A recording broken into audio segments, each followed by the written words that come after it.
उत्तराखंड के सड़क में अगर आधी रात में आपको बिना नंबर प्लेट के एक लाल बस दिखे तो उसमें कृपया करके मत चढ़ना, क्योंकि उस बस में सफर करने वाले लोग कभी घर नहीं लौटते थे। कहा जाता है उस बस के अंदर एक लाल साड़ी वाली औरत रहती थी। कौन थी वो लाल साड़ी वाली औरत और लोग क्यों मना करते थे लाल बस में चढ़ने से, आइए जानते हैं इसी वीडियो में। ये कहानी है राघव मल्होत्रा की, जो ओएमआर की जॉब किया करते थे। उनका पोस्टिंग कोटद्वार से श्रीनगर के बीच में था, तो वो अक्सर रात में सफर किया करते थे। दिन था 15 नवंबर 2024। उस दिन काफी तेज बारिश हो रही थी। बारिश के कारण उनका बाइक खराब हो गया। वो सेल्फ मार रहे थे परंतु उनका बाइक स्टार्ट नहीं हो रहा था और मोबाइल में नेटवर्क भी नहीं आ रहा था कि वो किन्हीं को बुलाए मदद के लिए। इसलिए वो तय करते हैं कि मैं बाइक यहीं खड़ा कर देता हूँ और थोड़ी दूर पैदल चल लूंगा। थोड़ी दूर पैदल चलने के बाद उन्हें एक पुराना बस स्टेशन दिखाई देता है। वो उसी बस स्टेशन में चले गए।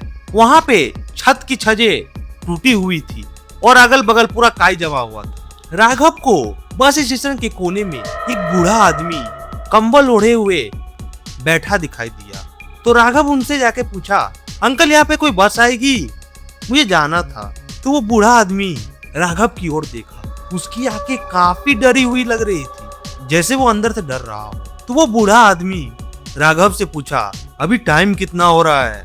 तो राघव ने बोला 12:31 हो रहा है अंकल। तभी वो बूढ़ा आदमी बोला, अगर तुम्हें अपनी जान प्यारी है तो सड़क की ओर पीठ करके खड़े हो जाओ। राघव को कुछ समझ नहीं आया। वो बूढ़े आदमी की बात में हंसने लगा। वो बूढ़ा आदमी फिर बोला, अगर तुम्हें बस की कोई हॉर्न सुनाई दे तो मत देखना। अब राघव मन में सोचने लगा, ये क्या क्या बात बोल रहा है, शायद हो सकता है इसका मानसिक संतुलन ठीक ना हो। उस बूढ़े आदमी की बात इग्नोर करके बस का इंतजार करने लगता है। जैसे ही 12:40 होती है वैसे ही दूर से एक पुराने एयर हॉर्न की आवाज जैसी आती है। राघव को कुछ दिखाई नहीं दे रहा था और ना ही लाइट जल रही थी, परंतु बस का आवाज बार बार आ रहा था। उसे ऐसा लग रहा था कि जैसे कोई बस हॉर्न देते हुए उसके पास बढ़ रही है। जैसे ही राघव बस की हॉर्न की आवाज की तरफ मुड़ा, उसे एक घने कोहरे में चिरते हुए लाल बस दिखी। वो धीरे धीरे राघव की ओर बढ़ रही। बूढ़ा आदमी दोनों कान बंद कर लिया और उसके होठ कांप रहे थे और वो एक ही शब्द बार बार बोल रहा था, मत देखना, मत देखना। राघव उस बूढ़े आदमी की बात अनसुनी कर वो बस को देखने लगता है। थोड़ी देर बाद वो बस राघव के सामने आकर रुकी। उस बस में कोई नंबर प्लेट नहीं था, बस एक बोर्ड में काली पेंट की हुई थी। बस के अंदर से हल्की सी पीली रोशनी दिखाई दे रही थी। राघव ने राहत की सांस ली। उसे सोचा, चलो मुझे लिफ्ट तो मिला, और वो बस की सीढ़ी में चढ़ने लगा। जैसे ही उसने एक कदम रखा वैसे ही बस के अंदर बैठे सब लोग उसे देखने लगे। परंतु चौंकने वाली यह बात थी कि सब उसकी तरफ देख रहे थे परंतु किसी ने गर्दन नहीं घुमाया। वो बस आंख घुमा के देख रहे थे। राघव को थोड़ा अजीब लगा। तभी मीठी आवाज में किसी ने बोला, यहाँ सीट खाली है, आप यहाँ आकर बैठ जाओ। राघव ने उस आवाज की ओर देखा तो वहाँ लाल साड़ी में एक औरत बैठी हुई थी। वो बार बार इशारा कर रही थी कि आप यहाँ पे आकर बैठ जाओ, यहाँ पे आकर बैठ जाओ। राघव जैसे ही एक और कदम बढ़ाता है, बूढ़ा आदमी जोर से ताकत लगा कर चिल्लाता है, मत जाओ, मत जाओ, वो बस तुम्हें घर नहीं ले जाएगी। राघव उसकी बात में अनसुना करके ऊपर चढ़ जाता है। जैसे ही ऊपर चढ़ता है बस अपने आप बंद हो जाती है और इतनी जोर से बंद होती है कि पूरा बस हिलने लगता है। और उसके बाद राघव ने बस के बाहर देखा तो वो बूढ़ा आदमी गायब हो चुका था, जैसे वहाँ कोई कभी था ही नहीं। अचानक से राघव की नजर बस ड्राइवर के पास गई। वो हरा कलर का टोपी पहना हुआ था। सबसे डरावनी बात यह थी कि बस चल रहा था और ड्राइवर का हाथ स्टीयरिंग में नहीं था, स्टीयरिंग ऑटोमेटिक मूव कर रहा था। यह देखकर राघव काफी डर गया। तभी राघव के पास एक कंडक्टर आया। वो दुबला पतला और पुराना कपड़ा पहना हुआ था और उसके शर्ट के पॉकेट में मोहन लिखा हुआ था। राघव ने टिकट लेने के लिए अपने पॉकेट में जैसे ही हाथ डाला, वो कंडक्टर उसका हाथ रोक दिया। राघव कुछ समझ पाता वो उससे पहले उसके हाथ में वो टिकट रख दिया। वो टिकट काफी गीला था, जिसे अभी कोई उसे पानी से निकाला हो। राघव ने टिकट पढ़ा तो उस टिकट में लिखा था कुल यात्री संख्या 28 और नीचे लिखा था वापसी उपलब्ध नहीं है।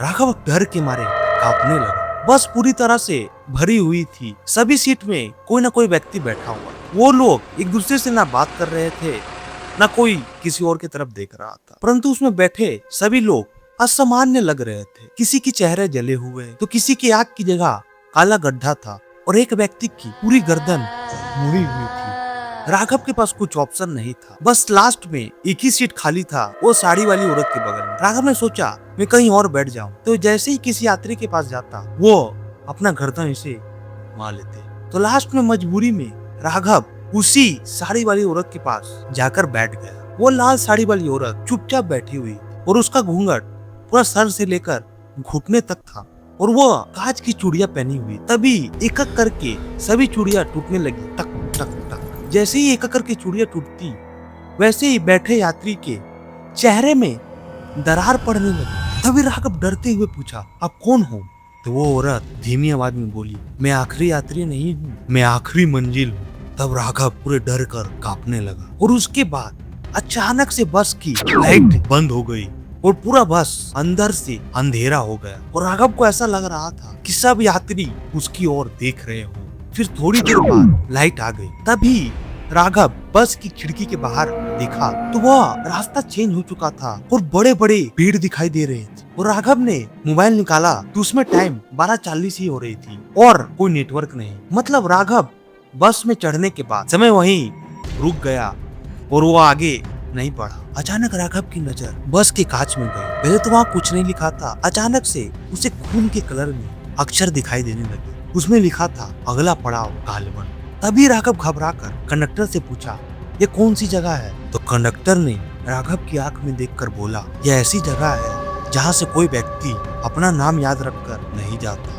इतना बोलते ही कंडक्टर जोर से घंटी बजाई। घंटी बजने के बाद लाल साड़ी वाली औरत अपना धीरे धीरे कर घूंघट उठाने लगी। राघव काफी डर गया। वो सोचा मैं अब आंख बंद कर लेता हूँ, परंतु राघव को कुछ ऐसा लगा कि कोई लाल साड़ी वाली औरत की तरफ उसे खींच रही हो। वो आंख बंद करने की कोशिश कर रहा था परंतु कर नहीं पा रहा था। धीरे धीरे कर वो लाल साड़ी वाली औरत पूरा घूंघट उठा देती है और उसके बाद जो राघव ने देखा वो आज तक कभी भूल नहीं पाया। उसने देखा उसका कोई चेहरा ही नहीं था, बस बाल के गुच्छे दिखाई दे रहे थे, काला काला। उस बाल के गुच्छे में दर्जने आंखें थी और वह सिर्फ राघव को घूर रहे थे। तभी अचानक से उसी बालों में से एक काली जीभ आई, राघव के हाथ में रखे टिकट को टच किया और बोला 28वां यात्री मिल गया। राघव पूरा डर के मारे कांपने लगा और सभी यात्री खड़े हो गए और एक ही चीज बोल रहे थे, मिल गया, वो मिल गया। ये सब देखकर राघव काफी डर गया। वो सोचने लगा बस से मैं नीचे कैसे उतरूं और वो जोर से भागा गेट की ओर, परंतु वहां तो गेट था ही नहीं। गेट वहां से गायब हो चुका था और उसकी जगह लोहे का चदरा लगा हुआ था। फिर उसने सोचा मैं बस की कांच तोड़कर नीचे कूद जाऊंगा और वह जोर जोर से बस की खिड़की में लात मारने लगा, परंतु कुछ नहीं हुआ। फिर पहली बार ड्राइवर बोला, उसकी आवाज काफी अलग लग रही थी। ऐसा लग रहा था कि जैसे सैकड़ों आदमी एक साथ बोल रहे हो।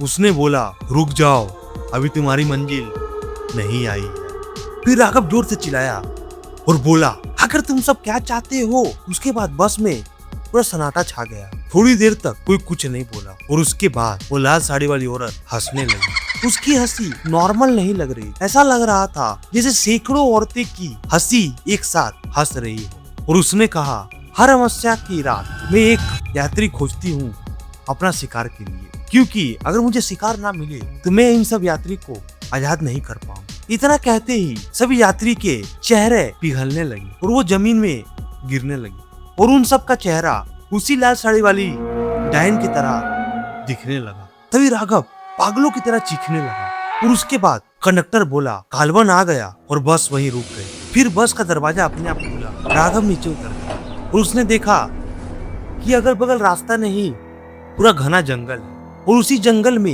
एक सूखा बरगद का पेड़ है और उस पेड़ में हर डालों में लाल चुनरी बंधी हुई थी और उस चुनरी के नीचे इंसानी खोपड़ी थी। राघव ये सब देखकर थर थर कांपने लगा। फिर बस से वो लाल साड़ी वाली डायन नीचे उतरी और वह सूखी बरगद के पेड़ के पास चली गई और एक ही डाल को देख रही थी और फिर वो राघव की ओर देखी और धीमी आवाज में बोली, मैंने तुम्हारे लिए ये जगह रखी। तभी राघव को बूढ़े आदमी की उसके पीछे से आवाज आई, तुम नीचे मत देखना, तुम नीचे मत देखना। राघव जैसे ही पीछे मुड़कर देखा तो वही बूढ़ा आदमी था जो राघव को बस स्टेशन में मिला था, परंतु अब वो बूढ़े इंसान की छाती में आर पार लोहे का रड था। और वो बोला बस कभी गायब नहीं हुई थी, उसे रास्ते में ही ये डायन अपने वश में कर ली थी। बस ड्राइवर, कंडक्टर और सभी यात्री उसी दिन मर गए थे और यह हर हमेशा की रात एक जिंदा व्यक्ति खोजती है और उसे अपने साथ जोड़ लेती। तभी वो बूढ़ा आदमी राख से बड़ी एक थैली राघव की ओर फेंका और उसने बोला बरगद की पेड़ की जड़ों में फेंक दे।